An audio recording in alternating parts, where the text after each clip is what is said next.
മലയാളികളുടെ number 1 choice Kerala matrimony. ഇത്രയൊക്കെ പറഞ്ഞിട്ടും ഞാൻ സ്നേഹിക്കുന്ന പെൺകുട്ടി ആരാണെന്ന് മനസ്സിലായില്ലേ?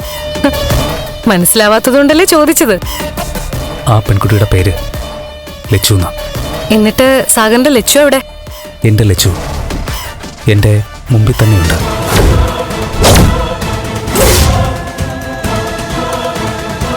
അങ്ങനെ കണ്ടവൻ എന്നെ മറ്റൊരു കണ്ണുകൊണ്ട് കണ്ടത് എന്നു മുതലാടാ? എന്താ മോളെ ഒരു മുന്നറിയിപ്പും ഇല്ലാതെ?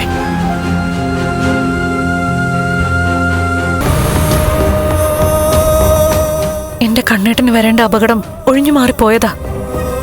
പക്ഷെ അപകടത്തിൽപ്പെട്ടത് കണ്ണേട്ടന്റെ അമ്മാവന്റെ മോനാ. അതെ, അവന് അപകടത്തിൽപ്പെട്ടതല്ല, അവനെ പെടുത്തിയതാ. അമ്മ എന്തായി പറയുന്നേ? അമ്മ ഒരിക്കലും വെറും വാക്ക് പറയാറില്ല മോളെ. മോളുടെ ഭർത്താവിന് പകരം അപകടത്തിൽപ്പെട്ടവൻ ഇതിലും വലിയ അപകടകാരിയാണ്.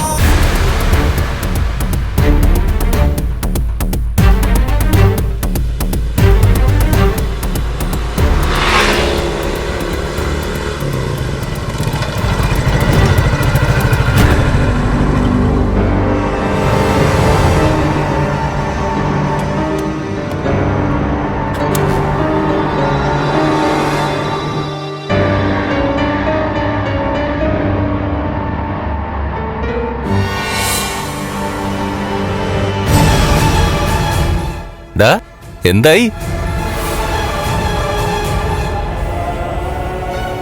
നിന്റെ മുഖം കണ്ടിട്ട് അത്ര പന്തിയല്ലോ. എന്താ നീ അവളോടൊന്നും പറഞ്ഞില്ലേ? പറഞ്ഞു സാറേ. ആ എന്നിട്ട് എന്താടാ? കേക്കട്ടെ കേക്കട്ടെ. തല്ലുകൊണ്ടില്ല, ബാക്കി എല്ലാം ആയി. എന്ന് വെച്ചാ? എന്റെ സാറേ, ജീവിതത്തിൽ ഇന്ന് വരെ ഒരു പെണ്ണിന്റെ മുന്നിലും ഞാൻ ഇന്ന് വരെ പരാജയപ്പെട്ടിട്ടില്ല. തകർന്നു പോയി സാറേ. നിനക്ക് അവളെ ഇഷ്ടമാണെന്ന് പറഞ്ഞപ്പോ അവള് പൊട്ടിത്തെറിച്ചല്ലേ? പൊട്ടിത്തെറിച്ചോന്നോ? ഒരു 1.5 പൊട്ടിത്തെറി ആയി പോയി സാറേ. എടാ, അതുകൊണ്ടാ ഞാൻ പറഞ്ഞത് നീ കരുതുന്ന പോലൊരു പെണ്ണല്ല അവളെന്ന്.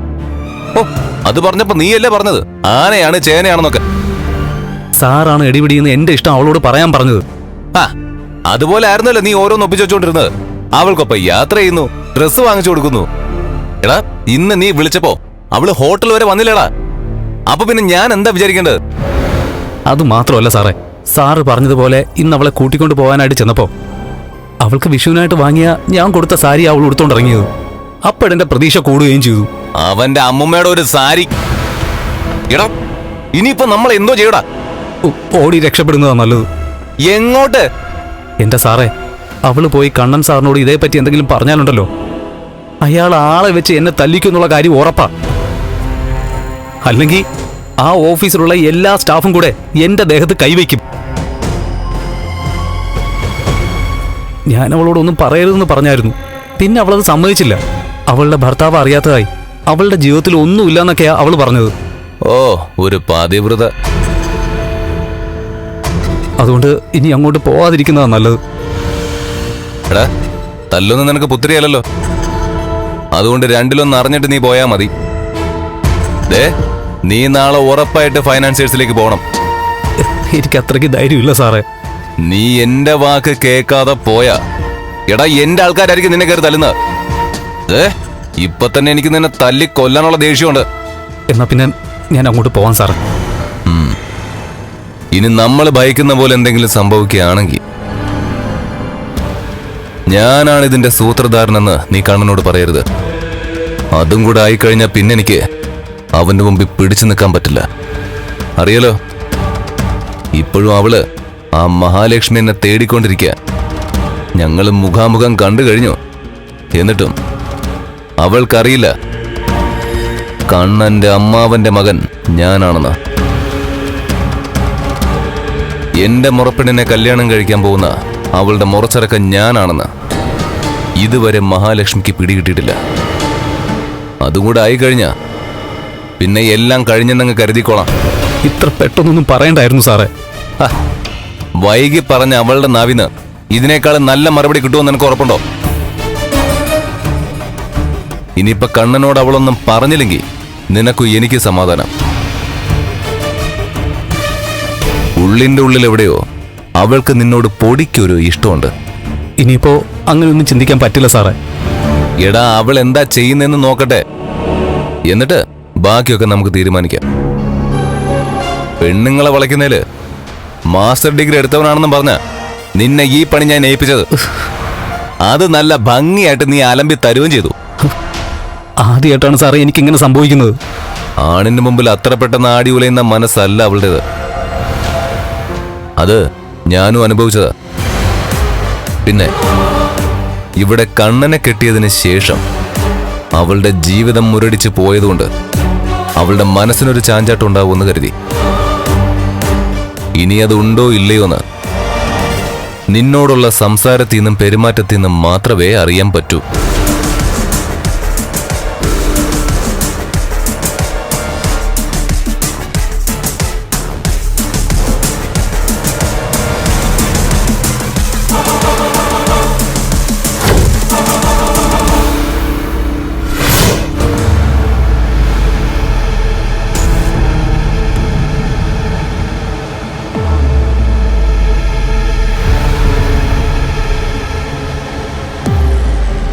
ഇത്രയും സമയായില്ലേ, ഇനി അവള് വരത്തില്ലായിരിക്കും. അങ്ങനെ വരില്ലെന്നൊക്കെയാ മേക്കേട്ടൻ പറഞ്ഞത്. അത് അവനെങ്ങനെ അറിയാം? എന്തോ മേക്കേട്ടൻ അങ്ങനെ തറപ്പിച്ച് പറഞ്ഞിട്ടുണ്ട്. അവളുടെ സ്വർണ്ണമൊക്കെ ഫൈനാൻസേഴ്സിന്റെ ലോക്കറിലല്ലേ വെച്ചിരിക്കുന്നേ. അതൊക്കെ തന്നെ കാണുമല്ലോ, 100-150 പവന് മുകളില്. അതൊക്കെ എടുത്തുകൊണ്ട് അവളും അവനും പോയി കാണുമോ അമ്മേ? ഓ, എന്റെ മോളെ 150-ഓ 200-ഓ എത്ര വേണമെങ്കിലും കൊണ്ടുപോയിക്കോട്ടെ. അവളൊന്ന് പോയാ മതിയായിരുന്നു ഇവിടുന്ന്.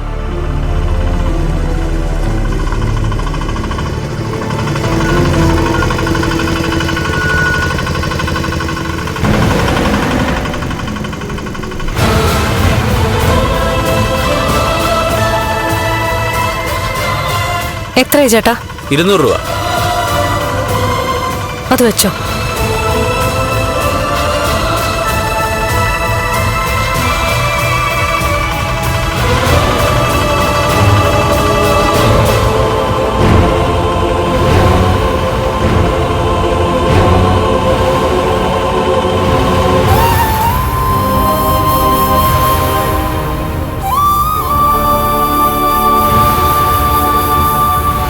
ഇതുവരെ നീ എവിടെയായിരുന്നു?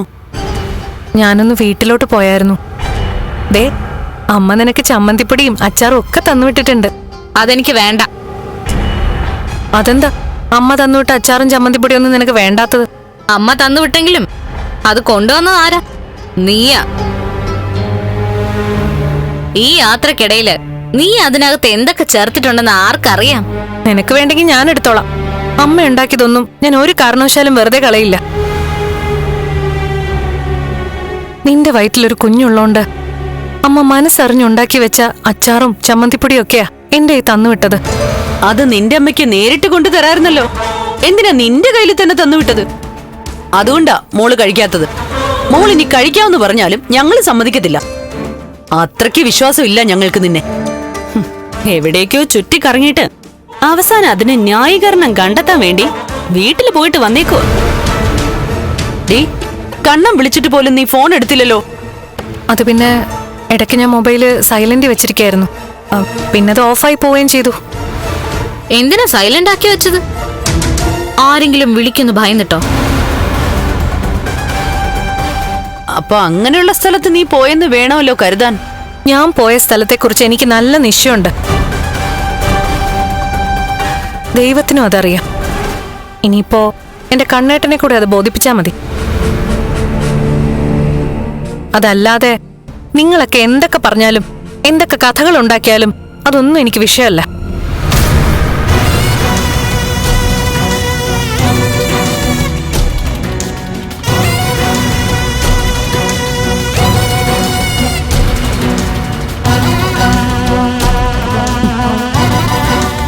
എവിടേക്കോ തെണ്ടി തിരിഞ്ഞു വന്നിട്ട് അവളുടെ അഹങ്കാരം കണ്ടില്ലേ?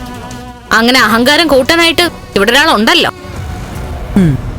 എന്തായാലും അവള് വൈകി വന്നത് കണ്ണൻ ചോദ്യം ചെയ്യാതിരിക്കില്ല. അതിനൊരു കാരണം അവള് കണ്ടെത്തിയിട്ടുണ്ടല്ലോ, വീട്ടിൽ പോയെന്ന്. അതിനുള്ള തെളിവായിട്ടാണല്ലോ ദേ ഈ അച്ചാറും ചമ്മന്തിപ്പൊടിയൊക്കെ ആയിട്ട് വന്നത്.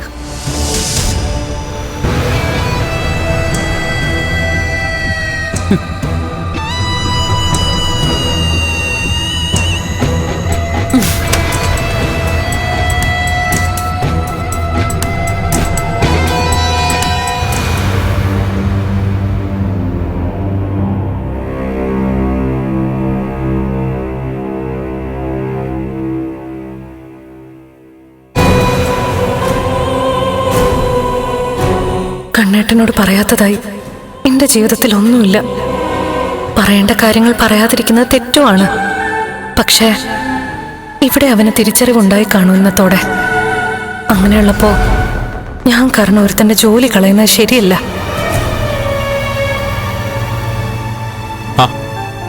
എത്തിയോ? ആ, എന്താ ഇത്ര വൈകിയത്?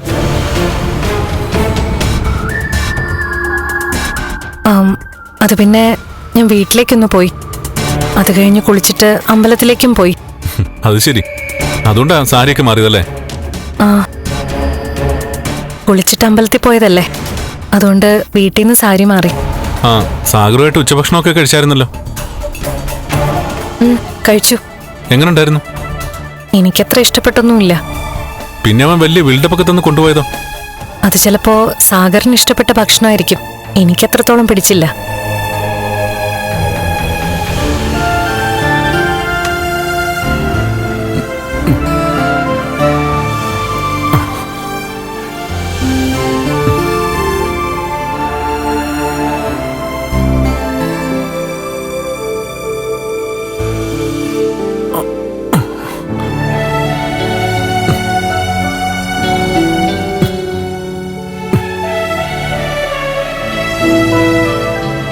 തന്റെ തലച്ചൂടി മുല്ലപ്പൂ വാടിപ്പോയോ? ആ, അത് വാടിപ്പോയി. കുളി കഴിഞ്ഞപ്പോ പിന്നെ അത് വീണ്ടും എടുത്തു വെക്കേണ്ട കാര്യമില്ലല്ലോ. തിരിച്ചു വന്നപ്പോ ഇവിടുന്ന് പോയ പ്രസരിപ്പൊന്നും തന്റെ മുഖത്തില്ലല്ലോ. എന്തു പറ്റി? ഒന്നുമില്ല കണ്ണേട്ടാ.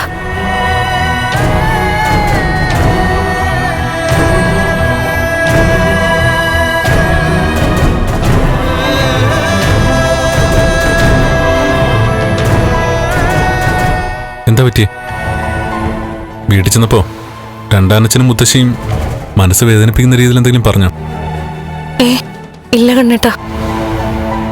അമ്മയെ കണ്ടു വരുമ്പോഴൊക്കെ എനിക്ക് വല്ലാത്ത സങ്കട. അമ്മ അത്രയ്ക്ക് പാവാ. ആ പാവായ അമ്മയ്ക്കിപ്പോ ഏറ്റവും വലിയ വേദന അമ്മയുടെ പ്രിയപ്പെട്ട മോളുടെ ജീവിതം. അനിയത്തിക്ക് കുഞ്ഞുണ്ടാവാൻ പോകുന്നു. മൂത്ത മോൾക്ക് അതിനുള്ള ഭാഗ്യമില്ലാത്തതില് ആ അമ്മയ്ക്ക് തന്നെക്കാളും വിഷമം ഉണ്ടാവൂല്ലേ? അങ്ങനൊന്നുമില്ല. അമ്മ ഇപ്പോ നമ്മള് ഡോക്ടറെ കാണാൻ പോകുന്നുണ്ടേ സന്തോഷവതിയാ. എങ്കിലും അമ്മ ജീവിക്കുന്നത് അച്ഛനൊപ്പം അല്ലേ. ഞാനും കൂടെ പോന്നതോടെ അമ്മ ഒറ്റപ്പെട്ട അവസ്ഥയിലായി. അതിന് പരിഹാരം കാണാന്നേ ഉള്ളൂ. അമ്മ വേണമെങ്കിൽ നമുക്ക് ഇങ്ങോട്ട് കൂട്ടിക്കൊണ്ടുവരാം. ഇവിടെ ആരും അമ്മ ഒന്നും പറയാൻ പോകുന്നില്ല. അല്ലെങ്കിൽ ഞാൻ പറഞ്ഞല്ലോ, അമ്മയ്ക്ക് വേറൊരു വീട് എടുത്തു കൊടുക്കാം. നമ്മുടെ ഓഫീസിനടുത്ത് തന്നെ എടുത്തു കൊടുക്കാം. അവിടെ ആവുമ്പോ തനിക്ക് വന്നു പോയി നിൽക്കുകയും ചെയ്യാലോ. അതിനൊന്നും അമ്മ തയ്യാറാവില്ല. ആരെയും ബുദ്ധിമുട്ടിക്കരുതെന്ന് ആഗ്രഹിക്കുന്ന കൂട്ടത്തിലാ അമ്മ. അക്കാര്യത്തിൽ മോളെപ്പോലെ തന്നെ അമ്മയും. നമ്മൾ കാണുന്ന മനുഷ്യരൊന്നും നമ്മൾ ചിന്തിക്കുന്ന പോലെ അല്ല കണ്ണേട്ടാ. നമ്മൾ പലരെയും ജീവന തുല്യം സ്നേഹിക്കും. ഇത്തിരി സ്നേഹം കിട്ടിയ അതിന്റെ ഇരട്ടിയായിട്ട് തിരിച്ചു കൊടുക്കാൻ ശ്രമിക്കും. പക്ഷേ പലരുടെയും മനസ്സൊക്കെ നമ്മൾ ചിന്തിക്കുന്ന പോലൊന്നും അല്ല. താൻ ആരുടെ കാര്യം പറയുന്നേ? അല്ല, എന്താ തന്റെ മനസ്സിൽ? അത് ഞാൻ എന്റെ രണ്ടാനച്ഛനെ കുറിച്ചാ പറഞ്ഞേ. രണ്ടാനച്ഛനെയും മുത്തശ്ശിയൊക്കെ എന്തുമാത്രം എന്റെ അമ്മ സ്നേഹിച്ചതാ. പക്ഷേ അതിന്റെ ഒരു അംശം പോലും തിരിച്ചു കിട്ടുന്നില്ല. അവരൊക്കെ രാക്ഷസ കുലത്തിൽ ജനിക്കേണ്ടവരാ. അങ്ങനെയുള്ള കുറെ പേര് ഇവിടെയുണ്ട് നമുക്ക് ചുറ്റിനും. അതൊക്കെ മനസ്സിലാക്കിയിട്ട് നമ്മള് നമ്മുടെ രീതിയിൽ മുന്നോട്ട് പോകുന്നേ നല്ലത്. പിന്നെ താൻ ഓഫീസിലേക്ക് പോയപ്പോഴും ഞാൻ പറഞ്ഞതാ, താൻ ബോൾഡ് ആവണമെന്ന്. അത് ഓഫീസിൽ മാത്രമല്ല, വീട്ടിലും അത് വേണം. ബോൾഡായി നിൽക്കണം. ഇങ്ങനെ കരഞ്ഞു കഴിഞ്ഞാ തന്റെ അമ്മയെ പോലാവും തന്റെ ജീവിതം. അവിടെ രണ്ടാനച്ഛന്റെ നിയന്ത്രണത്തിലാ എല്ലാം. എന്നാൽ ഇവിടെ ഞാനായല്ല നിയന്ത്രിക്കുന്നേ. അങ്ങനെയുള്ളപ്പോ തന്റെ അത്രയും തലയെടുപ്പ് ഇവിടെ മറ്റാർക്കും ആവശ്യമില്ല.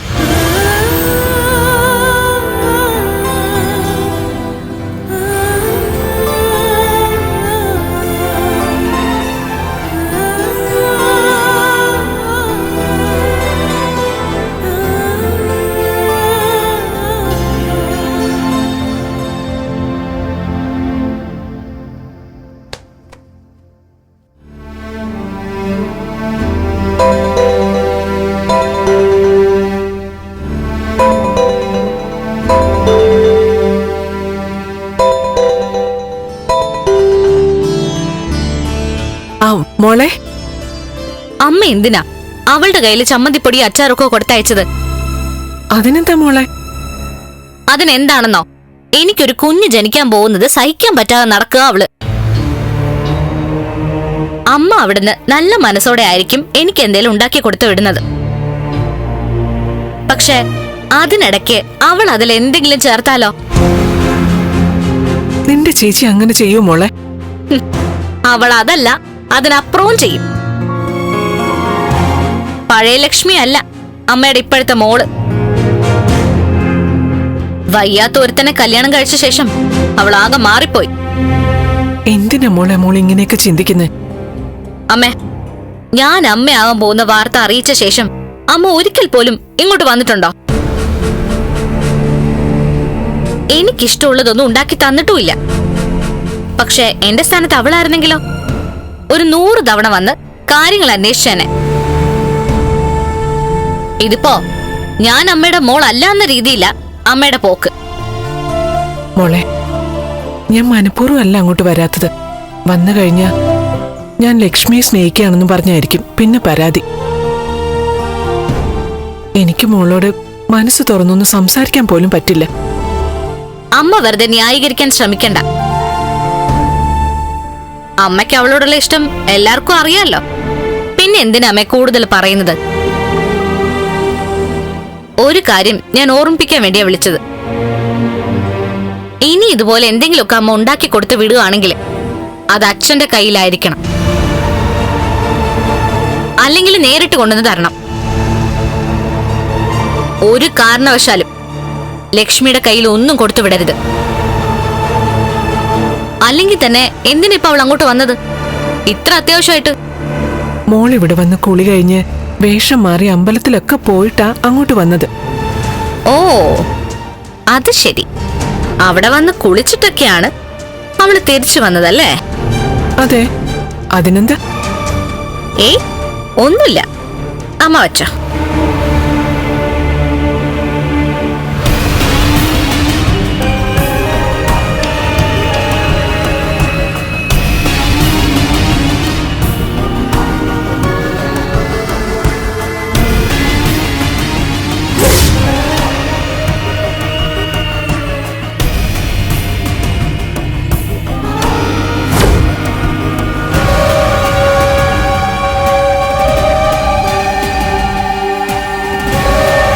അവള് വീട്ടിൽ പോയിട്ട് കുളിയൊക്കെ കഴിഞ്ഞ് സാരിയൊക്കെ മാറ്റിയിട്ടാ ഇങ്ങോട്ട് വന്നത്. ഇവിടുന്ന് പോകുമ്പോ ഉടുത്തിരുന്ന സാരിയല്ല അവള് വന്നപ്പോ ഉടുത്തിരുന്നത്. അതെ, എന്ന് വെച്ചാ എവിടെയൊക്കെയോ ആ സാഗറുമായിട്ട് കറങ്ങിയിട്ടാണ് അവള് വന്നിരിക്കുന്നത്. അതുകൊണ്ടായിരിക്കും മേഘേട്ടൻ പറഞ്ഞത് ഇന്നത്തെ ദിവസം അവള് വരില്ലെന്ന്. പക്ഷേ വന്നല്ലോ. വന്നത് എങ്ങനെയമ്മ? ഇപ്പൊ എഴുതി പറഞ്ഞത് കേട്ടില്ലേ? ഇവിടുന്ന് ഉടുത്തോണ്ട് പോയ സാരി അവള് മാറി വരേണ്ട കാര്യം എന്താ? എന്നിട്ട് തിരിച്ചു വന്നതോ നെറ്റിയില് ചന്ദനക്കുറിയൊക്കെ ഇട്ടിട്ടാ. അപ്പൊ പിന്നെ ഭർത്താവിനെ ബോധിപ്പിക്കാലോ അമ്പലത്തിൽ പോയിട്ട് വന്നതാണെന്ന്, അതിനുവേണ്ടി വീട്ടിൽ പോയി സാരി മാറിയതാണെന്ന്. ഇതൊക്കെ കണ്ടിട്ട് കണ്ണേട്ടിന് ഒരു മാറ്റമില്ലല്ലോ അമ്മ. അവന് മാറ്റമില്ലെങ്കിലും അവളുടെ തെറ്റ് നമ്മൾ ചൂണ്ടിക്കാണിക്കണം മോളെ. കണ്ണനോട് ഒളിഞ്ഞും തെളിഞ്ഞും അതേപ്പറ്റി പറയണം. പറഞ്ഞിട്ട് എന്താ അമ്മ കാര്യം? അയാൾ അവള് പറയുന്നതല്ലേ കേൾക്കൂ. പക്ഷെ ഒരു കാര്യം ഉറപ്പിച്ചോ, ആ സാഗറും അവളും തമ്മില് അതിരുവിട്ട ബന്ധമുണ്ട്. അല്ലെങ്കിൽ ഇങ്ങനെയൊന്നും അവള് വരേണ്ട കാര്യമില്ല. ഇതുപോലെ വൃത്തികെട്ട ഒരുത്തിയാണല്ലോ അവൻ കല്യാണം കഴിച്ചത്. അങ്ങനെ ചിന്തിക്കണ്ടമ്മ. നമ്മൾ പറഞ്ഞതാ ശരി. വിഷുവിന്റെ അന്ന് പോലും ഉണ്ണിക്കണ്ണന്മാരായിട്ട് കുറെ കുഞ്ഞുങ്ങൾ ഇങ്ങോട്ട് വന്നു. അതും കൂടെ ആയപ്പോ അവളുടെ മനസ്സ് ശരിക്കും ഒന്ന് ഇളകി. ഇപ്പൊ ഒരു കുഞ്ഞു വേണമെന്ന് അവൾക്കും വാശിയായി. ആയിക്കോട്ടെ, അങ്ങനെ നാളെ അവൾക്കൊരു കുഞ്ഞ് ജനിക്കുവാണെങ്കിൽ അന്യന്റെ കുഞ്ഞിനെ കാണാൻ നോക്കണോ? അയാൾ അതും ചെയ്യും, അതിനപ്പുറവും ചെയ്യും. അയാൾക്ക് സഹായത്തിനൊരാള് മതി. പിന്നെ സ്നേഹിക്കാൻ ഒരു കുഞ്ഞിനെ കിട്ടിയാ അത്രയും നല്ലതെന്ന് പറയുന്ന കൂട്ടത്തിലാ കണ്ണേട്ടൻ. ദത്തെടുക്കുന്നതിനേക്കാൾ നല്ലതല്ലേ സ്വന്തം ഭാര്യയുടെ കുഞ്ഞിനെ വളർത്തുന്ന? അച്ഛൻ ആരോ ആയിക്കോട്ടെ, അതൊന്നും അനുവദിച്ചു കൊടുക്കാൻ പറ്റില്ല. ഒരമ്മയാകാൻ പോകുന്നുവെന്ന വാർത്തയെങ്ങാനും അവൾ അറിയിച്ച അടുത്ത നിമിഷം ഈ പടിക്ക് പുറത്താവള്. കണ്ണേട്ടിനും കൂടെ വിചാരിച്ചാലല്ലേ അങ്ങനെ അവളെ പടിക്ക് പുറത്താക്കാൻ പറ്റൂ. എന്നിട്ടും അവളെ അവനിവിടെ വെച്ച് വാഴിക്കുകയാണെങ്കിൽ അവൻ വെറും നട്ടല്ലില്ലാത്തവനാണെന്ന് പറയേണ്ടി വരും. ഇപ്പൊ തന്നെ നട്ടല്ലില്ലല്ലോ. അന്നത്തെ അപകടത്തില് നട്ടലിന് ക്ഷതം പറ്റിയില്ലേ? അതിന്റെ എല്ലാ കുഴപ്പങ്ങളും അയാളുടെ സ്വഭാവത്തിലുണ്ട്.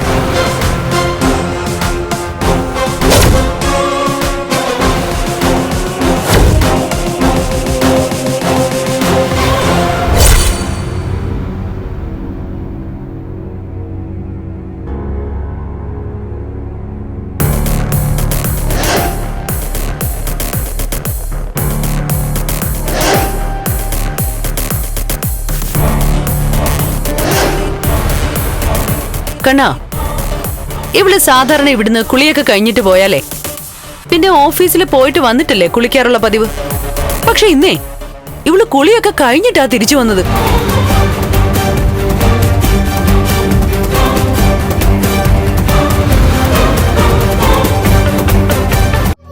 മലയാളികളുടെ നമ്പർ 1 ചോയ്സ് കേരള മാട്രിമോണി.